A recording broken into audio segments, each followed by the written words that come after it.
안녕하세요. 남편의 과욕 때문에 숨통이 막혀 이혼을 해버린 40대 아줌마입니다.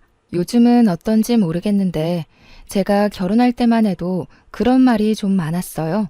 비슷한 수준, 비슷한 형편인 집안과 결혼을 해야 한다고요.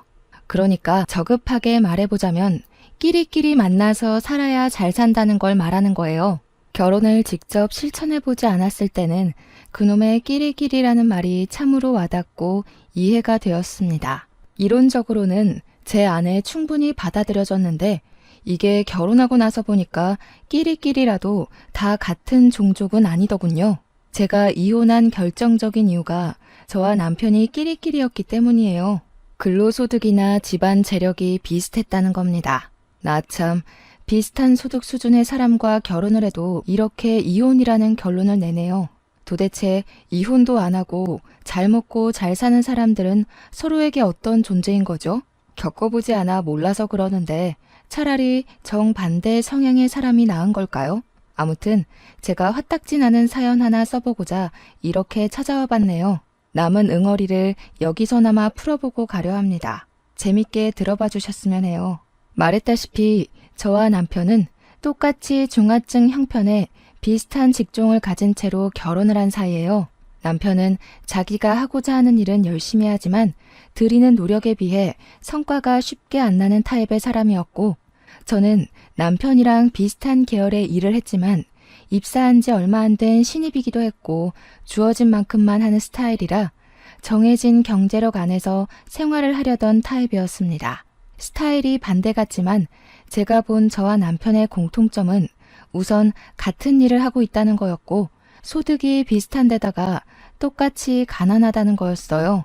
가난에 가난이 붙으면 완전 왕거지가 되는 지름길이라고 저와 남편의 결혼을 말리는 사람들이 있었는데 그때마다 남편이 제게 자기만 믿으라고 다른 사람 말이 뭐 중요하냐며 신의를 보여줘서 그걸 믿고 결혼을 하게 되었어요. 그때만 해도 제가 순수했고 사랑에 눈먼 둔치였네요. 저희는 역시나 돈을 모아봤자 티클 만한 수준이었기에 미래 신혼살림을 위해서 결혼식도 단촐하게 진행을 하였습니다. 소규모 예식장이다 보니 하객 수도 눈에 익을 만큼 적었어요. 축하를 많이 받으면 당연히 그만큼 더 기쁘겠지만 저희는 더 행복할 앞날을 기리기로 하며 아쉬움을 달래었습니다. 이마저도 저와 남편이 공통적으로 가진 감정이라 서로 더 돈독했던 것 같아요. 저와 남편은 사실 혼전 임신을 하고서 배부르기 전에 아이를 얻었습니다.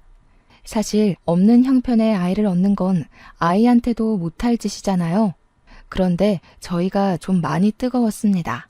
민망하게도 한순간의 욕구에 눈이 멀어 대책 없이 아이를 가져버린 거였어요. 그래도 결혼과 동시에 저희에게 찾아온 아이 소식은 저희가 가족이란 단어로 더 똘똘 뭉칠 수 있도록 만들어 주었어요. 덕분에 저는 신혼여행도 남편의 보필을 잔뜩 받고 3박 4일로 다녀왔습니다. 당연히 해외는 저희에게 사치였고 가까운 제주도를 즐기고 돌아왔네요. 남편은 신혼여행 갔다 오고 나서 바로 축의금 정리를 했는데요. 짐 정리도 안 하고서 거실에 앉아 축의금 장부에만 매달려 있었습니다. 한참 계산기 두들겨가면서 펜을 끄적이더니 갑자기 혀를 끌끌 차더라고요. 제가 대신 남편 짐을 정리하다 말고 남편한테 왜 그러냐고 관심을 보였는데 글쎄 남편이 뭐라고 한 줄 아십니까? 근데 너 인맥 관리 안 하냐? 축의금 액수가 왜 다 이 모양이야? 계좌에 들어온 액수도 째째하고 평소에 어떻게 살았길래 거금 주는 친구도 하나 없대? 인생 헛살았네, 헛살았어. 듣는데 굉장히 어이없는 거 있죠? 자기 하객수는 생각 안 하고 제 앞으로 들어온 돈만 보면서 고작 축의금 가지고 제 인성 문제를 논하는데 이거 저만 황당한가요? 그렇다고 남편이 저보다 월등히 많은 액수도 아니었습니다. 저희 둘 다 축의금 액수가 거기서 거기였다고요. 저도 축의금 장부를 얼추 봤었기 때문에 신랑 측 축의금도 엉망인 걸 알고 있단 말이죠. 그래서 남편한테 이런저런 부연 설명하면서 당신 액수도 그리 안 많지 않냐고 했거든요. 그런데 자기는 일부러 계좌로 들어오는 축의금은 안 받은 거라면서 봉투에 있는 축의금은 자기 쪽 액수가 더 많다고 본인이 더 째째하게 구는 거 아니겠습니까? 만약 계좌에까지 받아서 합쳐졌으면 저보다 훨씬 많았을 액수라고 뜬금없이 시비를 걸었습니다. 얼탱이없고 재수없었지만 아이까지 생긴 우리 사정에 돈은 더더욱 중요했기 때문에 남편이 축의금에 예민할 수밖에 없는 거라고 애써 이해를 해줬어요. 하지만 제가 정도껏 이해해줬으면 남편도 적당한 선에서 저와 타협을 봐야 하는 것 아닌가요? 남편의 돈 욕심은 혼인신고하고 나서 기세를 타더니 아이를 출산한 뒤부터는 욕심에 부스터가 달린 것 마냥 과해졌습니다. 그렇게 돈이 좋으면 같이 힘보태서 빨리 모아야 될 생각을 해야 되잖아요. 직접 손주를 돌봐주겠다는 시모의 말대로 시모한테 아이를 맡기고 저랑 맞벌이를 계속하면 되는 거 아닙니까? 근데 남편이 그건 또 싫대요. 남의 손에 애를 맡기고 싶진 않다고 꼭 엄마의 품에서 아이를 키워야 건강하고 똑똑하게 큰다면서 저더러 전업주부를 하라고 하는 거 아니겠어요? 전문대학을 졸업하고 단 한 해도 쉬지 않고 직장인으로 살아왔던 제게 갑자기 경력 단절을 요구했습니다. 무슨 소리야? 내가 왜 멀쩡하게 하고 있는 일을 그만둬? 어머님께서 애 봐주신다는데 왜 그래야 돼? 내가 뭐 애 안 보겠다고 그랬어? 자기가 계속 돈돈거리니까 여태 그랬던 것처럼 같이 벌자는 거 아니야. 그러니까 이젠 안 된다고. 그땐 우리가 둘만 있을 때였고 지금은 애가 생겼잖아. 애한테 돈이 많이 들어가긴 해도 부모 손이 아닌 다른 사람 손 타면 애들이 커서 그때 받은 영향이 다 드러난다더라. 그냥 일 관둬. 내가 야근 늘리면 돼. 아직 아이가 1살 배기일 뿐인데 저희는 그때부터 벌써 서로 다른 육아 방식으로 다퉜습니다. 제 경력 단절 문제로 남편과 일주일 정도를 씨름하다 보니 제가 더는 지쳐서 못하겠더라고요. 애까지 보는 입장인데 남편이랑 같은 주제로 말씨름하는 게 체력 소진이 너무 많이 되었습니다. 그래서 그만 남편 뜻대로 사표를 내버렸죠. 남편 고집이 너무 세니까 시모도 고개를 내줬더군요. 그렇게 아이가 유치원을 가고 초등학교 입학을 할 때까지 저는 계속 주부로 있었습니다. 남편 내조하고 아이 육아에만 신경 쓰는 퇴근이라고는 일절없는 집 요정이 되었죠. 아이가 이제 초등학교를 가기 시작하면 슬슬 돈이 많이 들어가지 않습니까? 남편은 가난하게 자라서 그런지 아이 교육에도 욕심이 참 많더라고요. 그래도 유치원 때까진 애 교육관에 터치를 잘 안 하는 편이었는데 초등학교 입학을 하자마자 아주 선생님 납신 것처럼 애헴거리더군요. 과외며 학원이며 조그마한 애한테 이것저것 많이도 시키려고 했습니다. 이러면 아이도 힘에 부치지만 당연히 혼자 벌이하는 남편도 돈 대주느라 힘에 부칠 거라 생각했어요. 아니나 다를까 퇴근할 때마다 표정이 점점 썩어가더니 나중엔 애가 애교 부리면서 들러붙어도 귀찮아하기만 하고 기절하기 바빴습니다. 그렇게 힘든 것까진 이해하겠어요.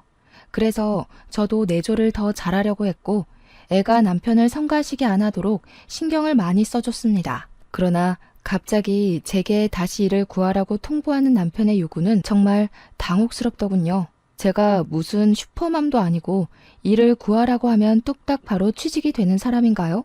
제 나이가 당시 30대 중반을 넘어섰던 때였습니다. 경제 판국에서는 젊은 사람들이 자꾸 치고 올라오는데 무려 8여 년을 경력 단절로 살던 저한테 다짜고짜 일을 하라뇨. 물론 일은 할 수 있다고 쳐도 어떻게 그리 단번에 구해줄 수가 있겠습니까? 그렇다면 요즘 실업률도 올라가지 않았겠죠. 당연히 제 나이에 취업이 더 쉽지 않을 거 아니냐고요. 남편이 너무 힘들어하니까 저도 일을 알아보겠다고 제안을 수락하긴 했습니다. 그러면 좀 기다려줘야 되는 거잖아요. 그런데 남편은 제가 구직하는 기간조차 못 견디고 구직 시작한 지 1달 만에 취직도 하나 못하냐고 저의 능력을 개무시했습니다. 한두 번이야 남편이 제 사정을 이해할 수 있도록 설득을 하려고 했는데 그게 했던 말을 또 하게 만드니까 결국 짜증이 폭발하게 되더라고요. 그러니까 애까지 스트레스 받게 하지 말고 학원을 줄이라고. 학원비 나가는 것만 줄여도 우리 생활비 반은 더 들어와. 네가 진작에 취직했으면 문제 없었을 일이야. 부모로서 애 학원 그만두게 하고 싶냐? 그러게. 평소에 좀 취업 잘 되는 걸로 자격증 하나 따놨으면 얼마나 좋아. 이래서 멍청한 것들은 거두면 안 되는 거였는데. 멍청? 말 다 했어? 당신은 대체 날 뭘로 보는 거야? 내가 당신 원하면 그대로 뿅! 다 되는 마법사인 줄 알아? 나도 노력하고 있어. 당신 혼자 애 키우는 것처럼 말하는데 당신이 돈 들여주는 건 고마워. 근데 그것 말고는 뭐 해준 것 있어? 우리 애 내가 다 키웠어. 언제는 나더러 전업주부하라고 난리더니 이제 와선 일을 하라고? 그래서 네가 애를 잘 보기나 했어? 애가 공부 게을리하고 매일 놀려고만 하던데 이게 네가 떵떵거리던 결과물이냐? 아휴, 돈 벌어다 주면 뭐하니. 집구석은 이렇게 답답하게 돌아가는데 집에서 애 하나 보는 게 뭐가 그렇게 힘들다고. 입이 대빨 나와서 툴툴거려? 차라리 나가서 막노동이라도 뛰던가. 머리 나쁘면 몸이라도 고생해야지. 저야말로 남편과 대화만 하면 가슴 중앙이 갑갑한 게 아플 지경이었습니다. 남편은 갈수록 말이 안 통하는 사람으로 변질되어 갔어요. 애가 할 일을 미루고 놀고만 싶어하는 이유도 다 남편 때문이었습니다. 어른들도 자기가 해낼 수 있는 역량이 있는데 아이라고 그 기준이 없겠습니까? 저희 애가 자기 역량보다 너무 과한 교육을 받는 탓에 스트레스가 늘어서 더 학원 공부에 손을 떼는 거였어요. 남편은 아이의 그런 모습을 볼 때마다 거기서 받는 피로함을 잔뜩 받아서는 저한테 우수수 풀어내곤 했습니다. 그냥 매일같이 싸웠다는 거예요. 제가 취업 준비를 한 지 2개월 차였는데 경력 단절 주부를 뽑아주는 곳이 정말 많이 없었습니다. 아예 전화 연락도 안 오는 것 보니까 지원서부터 떨어지는 게 분명했어요. 저도 충분히 답답한데 지켜보는 남편은 제가 아주 한심해 죽겠나 봅니다. 당신 대학 친구 중에 대기업 다니는 사람 있다고 하지 않았어? 그 친구 인맥 중에 당신한테 자금 도움이라도 줄 만한 사람 없냐? 그 친구랑 연락을 안 한 지가 언젠데 그 친구는 우리 결혼식 때도 안 왔어. 그 전부터 이미 연락 끊긴 사이라서 갑자기 연락하는 것도 웃기고. 저것 봐. 그런 식으로 인맥 관리하니까 네가 결혼 축하도 제대로 못 받는 거야. 같은 과 나왔다면서 그 친구는 대기업 다니고 당신은 겨우 잡일하다가 시집와서 살이나 찌고. 뭐라고? 말이 왜 그따위야? 기가 막혀서. 그러는 당신도 나처럼 거지꼴로 결혼한 주제에 왜 자꾸 나를 평가 못해서 안달인데? 재벌이나 되면 또 몰라. 자기도 산거지 주제. 골골거리는 중고차 타면서 뭘 그렇게 벤츠 타는 척 콧대를 세운대? 뭐야? 말 다 했어? 그래. 그럼 돈 많은 남자 만나서 결혼하지 그랬어. 아, 그림의 떡일 뿐이려나? 하긴 돈 많은 남자가 당신같이 촌티나는 여자를 눈에 담을 리가 없겠지. 저희는 이제 서로 조금만 신경을 건드려도 고함이 오갈 정도로 상대에게 질린 상황까지 와버렸습니다. 붙어있기만 하면 입씨름이 오가니 어떤 날에는 애가 나서서 우리 사이를 파고들기도 하고 일부러 저희를 떨어뜨려 놓기 위해 멀리서 부르기도 했어요. 돌이켜 생각해보니 아이한테 제일 미안했네요. 아이의 눈물겨운 마음도 몰라주고 못된 부모였던 저희는 당시 서로에게 쌓인 원망밖에 안 보였습니다. 남편은 술을 먹든 말든 툭하면 저를 갖고 다른 잘나가는 여자들이랑 비교까지 했어요. 한동안은 그놈의 대기업 다니는 친구에게만 주야장천 짓거리더니 어느 순간부터는 누군 처가댁이 잘 사네, 누구는 아내가 똑똑해서 재테크로 몇 억을 버네 등등 어디서 그런 소리를 듣고 오는 건지 그런 집안이 부럽다고 그렇게 노래를 불렀어요. 저는 멀쩡한 정신으로 그딴 술주정을 듣는 것도 꽤나 스트레스였습니다. 그래서 남편이 과하게 취해서 온 날이면 몰래 몇 대 패기도 했어요. 일부러 남편 옮겨주는 척하면서 몇 번을 밟고 귀싸대기 날리고 코를 비틀어버리기도 했죠. 아니, 들을수록 웃기잖아요. 자기는 결혼 전이나 후나 고작 연봉 몇십만 원 오른 게 다면서 저한테만 과한 요구를 바라니까 완전 진짜 재수없지 않습니까? 머리통을 안 후려치곤 못 베긴다니까요. 그래도 저희 부부 때문에 아이 교육에까지 피해가 가면 안 되잖아요.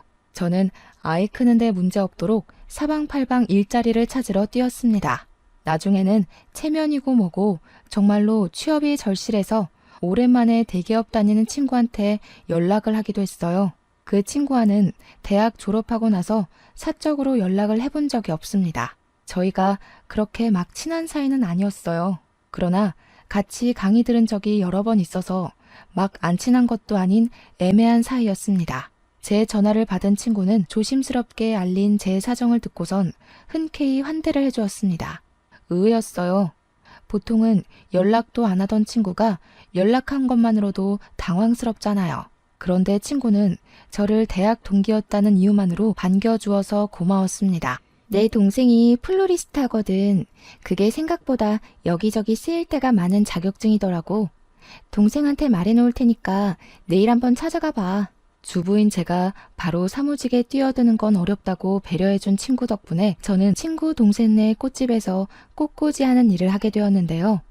친구 동생도 제게 미리 실습하면서 플로리스트 자격증을 따보라고 권유를 하더군요. 요즘은 호텔에서도 플로리스트를 고정 직원으로 뽑는다면서 자격증 따서 호텔로 취직해보라고 방법을 알려주기도 했습니다. 그래서 저는 친구랑 친구 동생 덕분에 적당한 수익을 받으며 일을 배우게 되었고 정말로 플로리스트 자격증을 손에 쥐게 되었습니다. 얼마나 감사한 사람들입니까? 친구랑 친구 동생이 아니었다면 저는 아마 막노동하면서 몸도 마음도 엄청나게 고생하며 늙어갔을 겁니다. 제가 경제활동에 보탬이 되기 시작하니 남편도 불같은 성격을 좀 죽이고 잠잠하게 굴었어요. 전업주부 시절 때보단 그래도 싸울 일을 굳이 만들지 않고 먼저 한 발 물러나 주더라고요. 그렇다고 부부 싸움이 없는 건 아니었습니다. 횟수만 줄었단 거예요. 그리고 제가 플로리스트 자격증을 딴 게 전부 친구랑 친구 동생 덕분이라고 했잖아요. 은혜를 얻었으면 보답을 하는 게 사람으로서 기본적인 도리가 아니겠습니까? 저를 남편의 등살로부터 구제해준 둘에게 너무 고마워서 저는 제 친구랑 친구 동생을 우리 집으로 초대해 식사를 대접하려고 했습니다. 그러나 친구는 일이 너무 바빠서 오지 못했고 친구 동생만 우리 집에 와서 같이 거하게 식사를 했는데요. 오늘 야근 때문에 늦을 것 같다던 남편이 하필 그날 일찍 퇴근해 귀가를 했습니다. 남편은 처음 보는 아가씨가 같이 인사를 나온 걸 보곤 피로에 절어있던 얼굴을 어색하게 펴면서 저한테 누구냐고 물어봤어요. 그래서 친구 동생을 남편한테 정식으로 소개를 해줬더니 남편이 금세 아가씨에게 호의를 보이더군요. 우리 와이프 구제해줘서 너무 고마워요. 언제 한번 인사드리고 싶었는데 이렇게 기회가 되네요. 꽃집 하시는 분이라 그런지 참 미인이세요. 남편의 친절한 모습을 결혼 초에 보고 얼마 만에 보는 건지 남편한테 저런 모습도 있었는데 못 본 지 너무 오래돼서 순간 다른 사람인 줄 알았습니다. 그때만 해도 다른 여자한테 상냥한 남편이 불쾌했다기보단 어이없었을 뿐이었죠. 제게는 친구 동생이 귀인이나 다름없었기에 밉게 보일 리 없었고 남편한테 정뗀 지는 이미 오래되었으니 당연히 제 불만의 화살은 남편을 향할 수밖에요. 저희는 제 아이까지 같이 해서 저녁을 함께 먹었었습니다. 귀인이나 다름없는 손님이 있어서 그런지 간만에 저희 분위기 좋은 식사 시간이 되었어요. 웃기도 참 많이 웃었던 날입니다. 원래 불행은 가장 행복한 순간 뒤에 바짝 붙어 나타난다고 하잖아요. 맞습니다. 저는 오래간만에 행복을 느껴본 이후로 내리막길을 걷게 되었어요. 그 불행이 제게 큰 의미를 준 사람들 때문에 발생했다는 사실은 여전히 제 마음을 아프게 합니다. 플로리스트가 된 저는 친구 동생에게 감사 선물을 표시하고 정말로 호텔에 취직을 하여 일을 하게 되었는데요. 제가 취직하고 나서부터 남편의 야근이 엄청나게 늘어나는 거 아니겠습니까? 한 번은 너무 일 강도를 높여 하는 남편이 걱정돼서 쉬엄쉬엄 하라고 야근에 대해 언급해 봤거든요. 그런데 남편 말로는 애가 점점 더 자라니까 돈도 그만큼 많이 들 거라고 맞벌이 시작했는데 물 들어올 때 노 저어야 되지 않겠냐며 오랜만에 또 돈 욕심으로 불타올라 있었어요. 남편 돈 욕심이야 신혼 초 때부터 꾸준히 봐와서 알기 때문에 또 그런 줄로만 알았죠. 그런데 다들 불행이란 것이 누구한테 제일 먼저 닥쳐오는 줄 아십니까? 바로 순간순간을 방심만 하고 있는 사람들이요. 제가 바로 경계 없이 마음을 터놓고 살다가 바로 옆 사람에게 제대로 호구 잡혔던 인간 중 하나이네요. 한날 대기업 다니는 친구가 퇴근하고 만날 수 있겠냐고 저한테 연락이 왔더라고요. 당일에 연락이 온 거라서 좀 곤란했습니다. 집에 애가 기다리고 있기도 했고 남편한테 사전에 얘기를 안 했거든요. 특히 유부녀는 시간 약속을 자유롭게 잡기 어렵잖아요. 그래서 제가 좀 남처했더니 친구가 너무 중요한 말이라고 잠깐이라도 시간을 내달라길래 할 수 없이 퇴근하고 만났습니다. 호텔 주변 카페에서 기다리고 있던 친구는 심각한 얼굴로 앉아 있었는데요. 제가 반갑게 인사를 해도 표정을 굳히고만 있더라고요. 그러면서 제가 앉자마자 숨 돌릴 틈도 안 주고 테이블 위로 사진 한 장을 내밀었습니다. 그건 다름 아닌 초음파 사진이었고 그걸 본 저는 처음에 친구가 혼전 임신을 한 건 줄 알았어요. 하지만 그 뒤로 이어지는 친구의 말에 저는 충격을 먹고 맙니다. 미안해. 내 동생이 이런 애가 아닌데 네 남편이랑 사고를 쳤나 봐. 보다시피 그 아이 내 동생이랑 네 남편이 바람나서 저지른 일이야. 뭐? 그게 무슨 말이야. 뭔가 오해가 있었나 본데 내 남편이 돈에 미치긴 했어도 지금껏 여자 쪽에는 눈도 안 돌린 사람이야. 뭘 잘못한 거 아니야? 나도 놀랐어. 동생한테 크게 나무라기도 했고. 그런데도 동생은 차마 애를 지우긴 싫나 봐. 네 남편이랑 이미 얘기 끝내서 둘이 키우기로 했다는데 남편한테 들은 거 없어? 제 남편과 친구 동생이 바람이 났다는 것도 충격적인데 임신까지 했다네요. 심지어 둘이서 그 애를 키우겠다고 한 사실은 정말 할 말을 잃게 만들었습니다. 전혀 예상 밖의 일이라서 머릿속이 백지장이 되어버렸어요. 그리고 이 모든 걸 저는 전혀 모르고 이 친구한테 들었다는 것도 수치스러웠습니다. 친구는 제게 계속 미안하다고만 했는데 그게 다였어요. 동생의 부정행위를 알았다면 친언니로서 따끔하게 주의를 줘야 하는 거잖아요. 잘못된 건 잘못된 거라고. 친구 또한 저처럼 심장이 떨려야 되는 게 정상 아닙니까?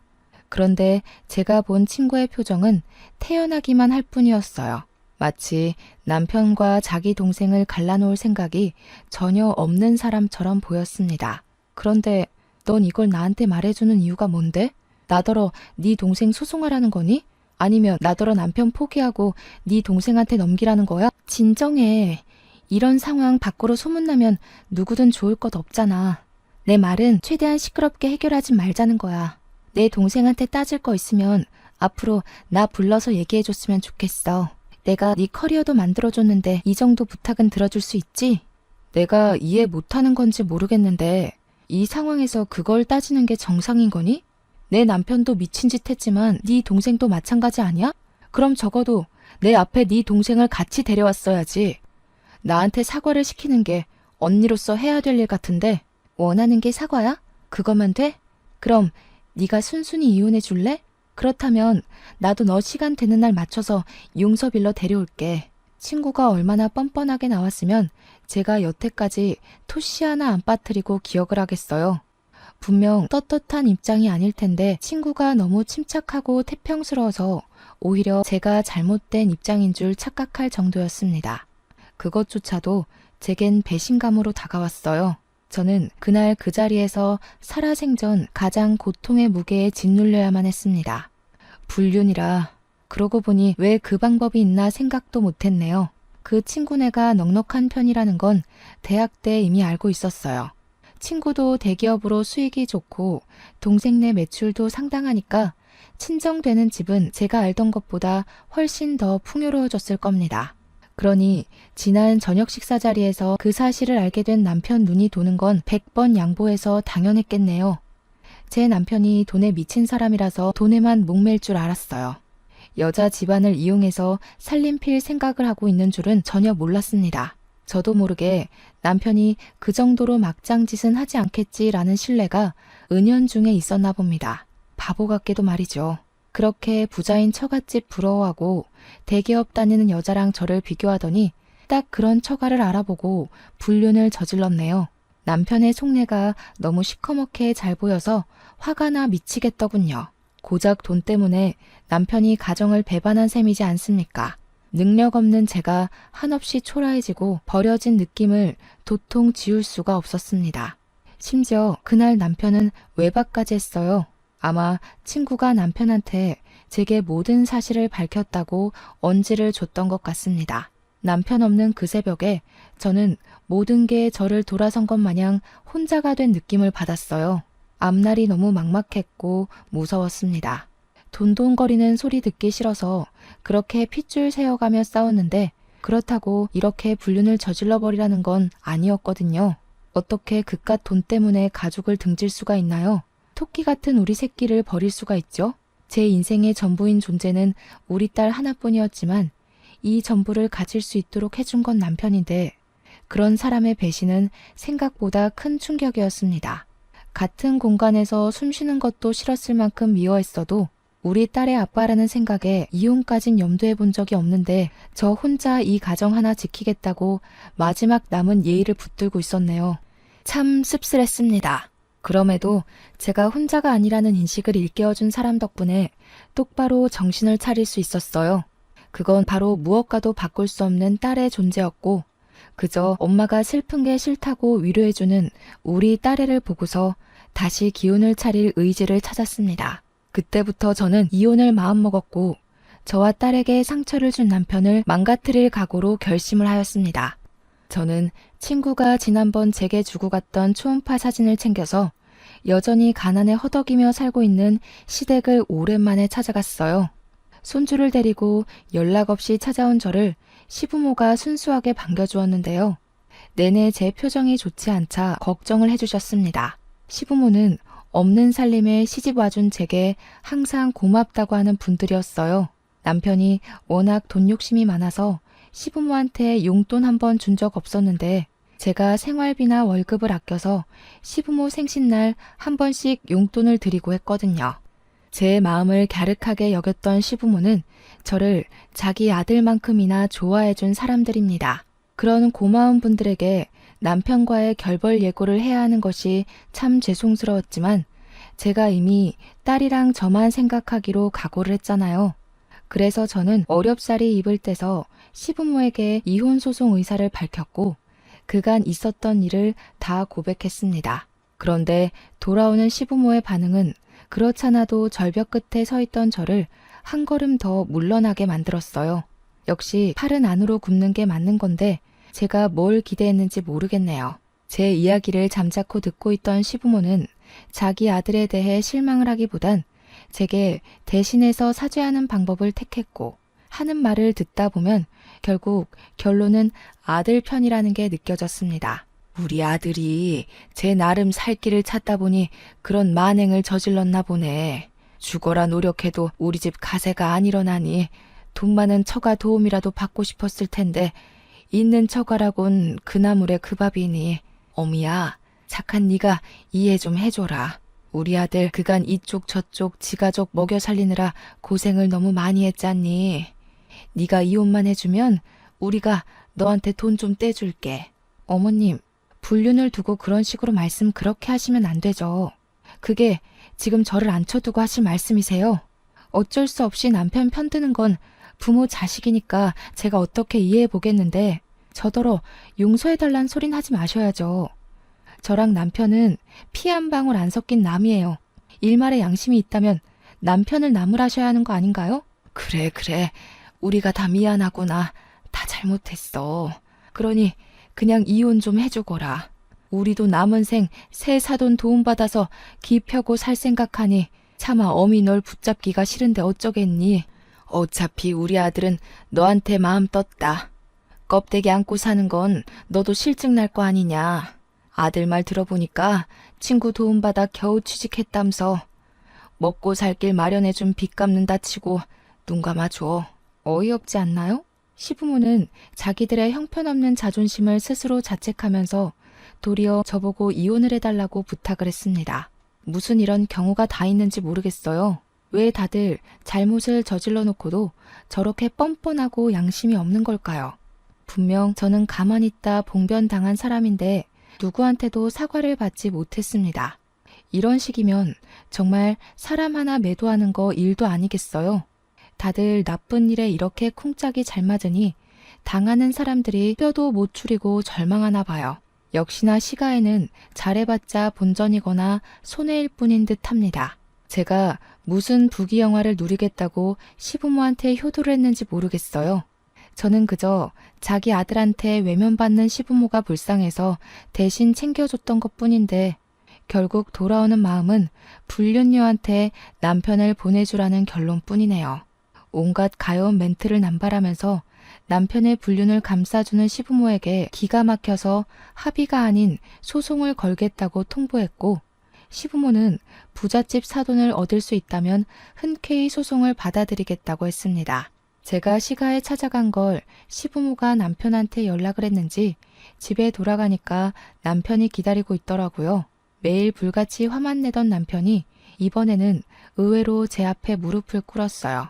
잘못한 건 아나 보네 싶어서 뭐라고 짓거리나 들어보자는 심산으로 팔짱만 끼고 있었는데요. 아니, 글쎄 무릎 꿇고 빈다는 소리가 겨우 합의 이혼하자는 말이 아니겠습니까? 잠시나마 남편의 변명을 기대했던 제가 한심하네요. 다른 사람뿐만 아니라 남편조차도 제게 뭘 잘못하고 있는지 판단이 안 서나 봅니다. 나 가진 것 없는 집안 자식인 거 알잖아. 안 그래도 형편없는 남자인데 소송까지 당하면 윤진이 집안에서 나를 받아주겠어? 이렇게 부탁할게. 양육비도 꼬박꼬박 보내고 이 집 명의도 당신 단독 명의로 다 바꿔줄게. 재산 분할도 필요 없어. 당신 다 가져. 그러니까 제발 나 몸만 건사하게 조용히 보내주라. 이젠 실망할 것도 없다. 당신은 살면서 나한테 내도록 돈 뽑아 먹을 생각만 하더니 결국 돈 많은 사람 찾아 떠나는 게 목적이었나 봐? 그래, 어디 등배 따뜻하게 잘 먹고 잘 살아봐. 그래봤자 불륜 가정이 얼마나 오래 갈지 모르겠지만 네가 한 약속이나 똑바로 지켜. 네가 분명 네 입으로 몸뚱아리만 나가겠다고 했다. 당장 각서 쓰고 지장 찍고 부동산 명의 나한테 다 돌려놓고 바로 꺼져. 그날로 남편은 제 말대로 자차까지 제 명의로 돌려놓고 저한테 합의 이혼을 받아내 저희 곁을 영영 떠났습니다. 남편 보내고 나니 같이 산 수년의 세월이 송두리째 날아간 게 뼈아프게 느껴지더군요. 구멍난 가슴에 바람이 숭숭 들어서 한동안은 회의감이 들었습니다. 그래도 별 볼 일 없는 놈이란 거 알았던지라 하루 지나고 나니 역시 이혼하길 잘했단 생각이 들더라고요. 남편이 자기 짐은 필요 없다고 빼다 버려도 좋다길래 시가로 보내려고 정리 중이었는데 생각해보니까 남편이 상간녀 소송하지 말란 조건은 내걸지 않았더라고요. 아무래도 이혼하면서 제가 재산을 다 몰수해온지라 어찌 보면 이득 본 이혼을 했는데도 상간녀 소송은 해야겠는 거 있죠. 잘못을 모르는 건 남편도 시가도 마찬가지였지만 상간녀 집안도 제대로 배워야 될 거 아닙니까? 뭐든 처음이 쉬우면 그 다음은 실수가 아니라 습관이 되는 거잖아요. 친구한테 받은 은혜를 완벽하게 갚아주지 못해 좀 찝찝했는데 이렇게 잘잘못을 가르치는 참교육으로 보답을 한다면 친구랑 친구 동생한테 큰 배움이 될 거라고 봤습니다. 그래서 소송했어요. 그랬더니 상간녀한테서 바로 전화가 오더라고요. 당연히 안 받았죠. 뒤이어 날라오는 알림을 확인했더니 글쎄 엄청난 쌍욕의 문자가 날라오는 거 아니겠습니까? 불륜에 떳떳한 척하더니 소송 때문에 생기는 빨간 줄은 겁이 났나 보네요. 심지어 친구한테도 전화가 왔는데요. 친구 것도 안 받을까 하다가 아무래도 지난날 뻔뻔했던 표정이 너무 재수없었던지라 고민 끝에 전화를 받았습니다. 역시나 예상했던 대로 친구는 저를 어이없는 이유로 원망하고 있었어요. 이 여식 같은 년이 내가 너한테 일자리까지 구해주고 경력 만들어줬는데 감히 뒤통수를 쳐? 니까지 것도 동기라고 반갑고 불쌍해서 호의 좀 베풀었더니 이런 식으로 돌려받을 줄은 몰랐네. 결국 고소를 했겠다.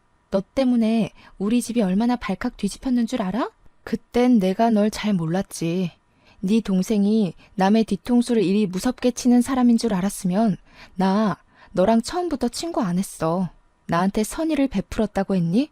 그 말은 네 입으로 네 동생이 쓰레기라서 사고친 걸 왜 너한테 갚아주냐? 그걸 따지고 싶은 거야? 넌 선의만 베풀었으니 동생 문제는 모르는 일이다. 뭐 그런 거니? 말 좀 똑바로 해봐. 대기업 다니는 년이 문장 구사력이 왜 이렇게 딸려? 진짜 돌았구나? 비렁뱅이 주제에 입에 풀칠할 수 있도록 뒤 좀 봐줬으면 눈치껏 기었어야지. 지렁이도 밟으면 꿈틀하는 거 보여주고 싶었나 본데. 야, 너 딱 기다려. 내가 가서 제대로 밟아줄 테니까. 무작정 전화를 끊어버린 친구는 정말로 저희 집까지 찾아왔습니다. 상간녀인지 남편인지 친구한테 집 주소를 알려주었겠죠. 다 같은 한 통속이잖아요. 초인종도 안 누르고 주먹으로 현관문을 무작정 내려치는 수준이 벌써부터 저급하다는 걸 드러내고 있었어요. 저는 딸애를 방으로 피신시킨 후 대문을 열었습니다. 친구가 막무가내로 저를 밀치며 넘어뜨리더군요.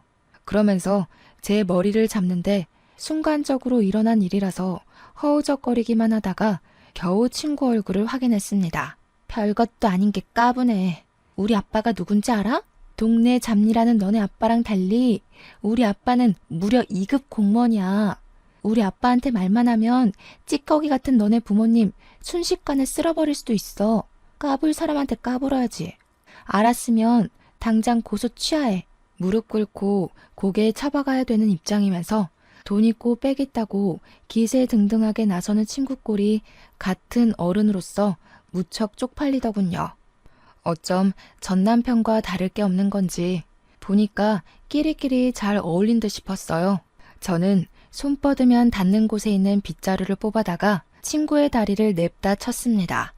중심 흔들려 쓰러지는 친구의 머리채를 잡고서 현관문 밖으로 밀어버렸어요.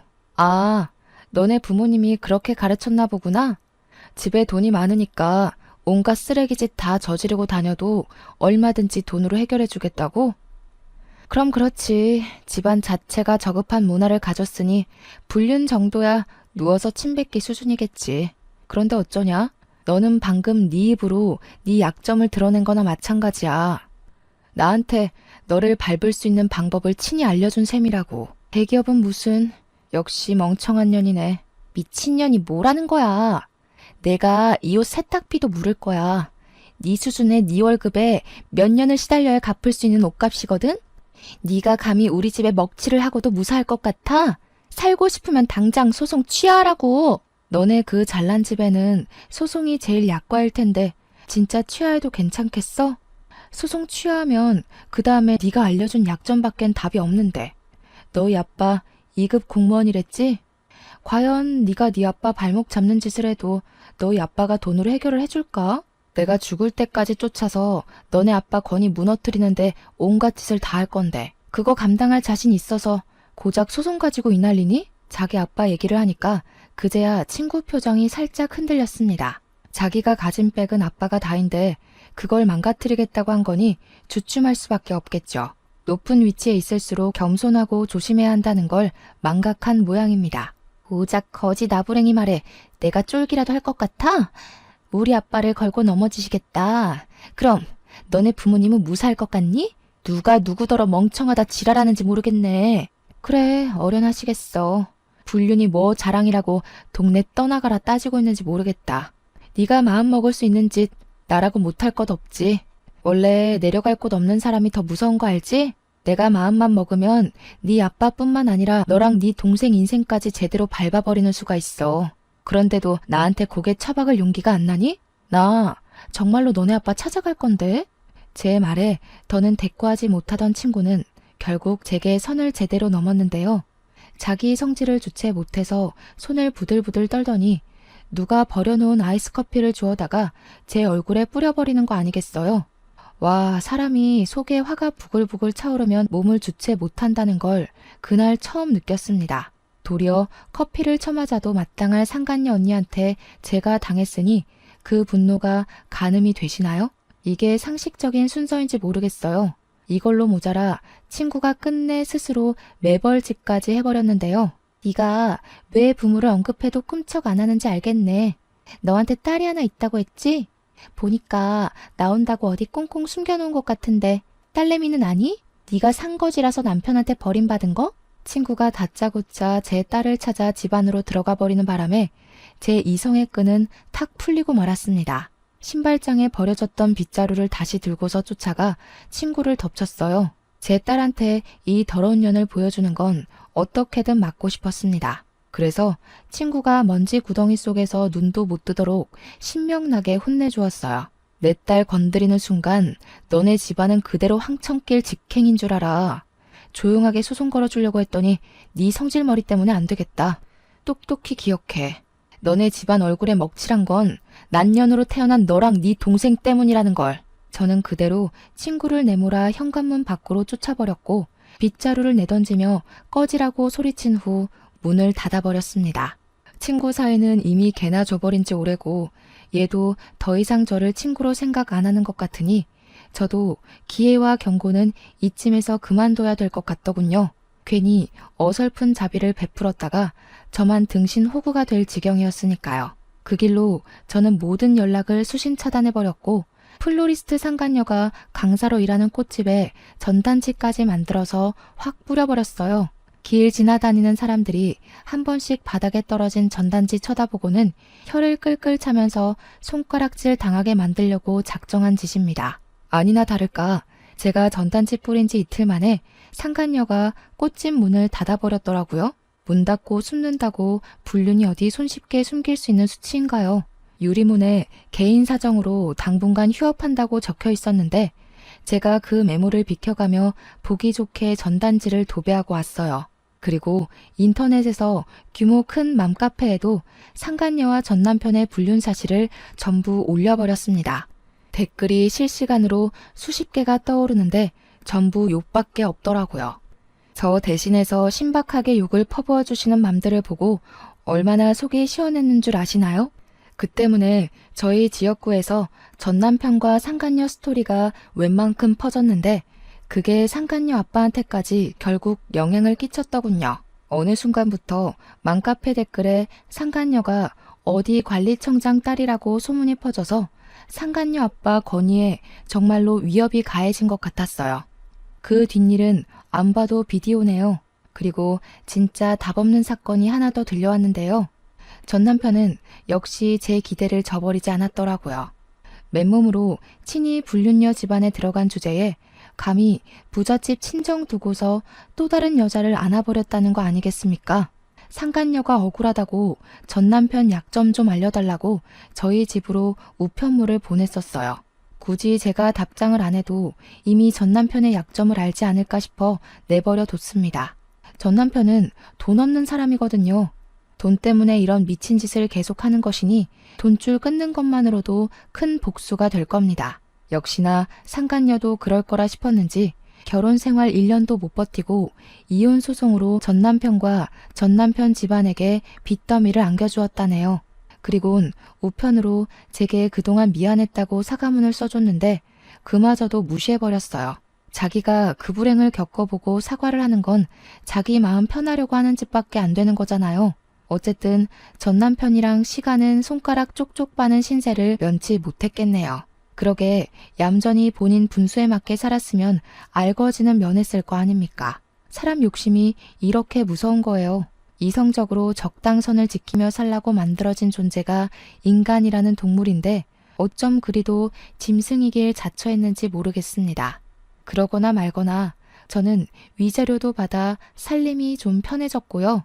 뜻하지 않게 화제거리로 인기를 얻어 맘카페에서 운영자로 직위가 올라갔어요. 운영자들한테는 육아 관련 광고나 협찬이 들어와서 딸아이한테 도움도 되고 참 좋더라고요. 요즘 세상에선 이혼이 흠도 아니고 미혼모도 흠이 아니잖아요. 남부럽지 않게 잘 먹고 잘 살기만 하면 되는 개성시대가 아니겠습니까? 제게 떨어진 재산으로 저는 우리 아이가 아빠 없다는 소리 듣지 않게 피땀 흘려 키울 겁니다. 욕심 없이 더도 말고 덜도 말고 딸의 행복에만 집중하며 살 거예요.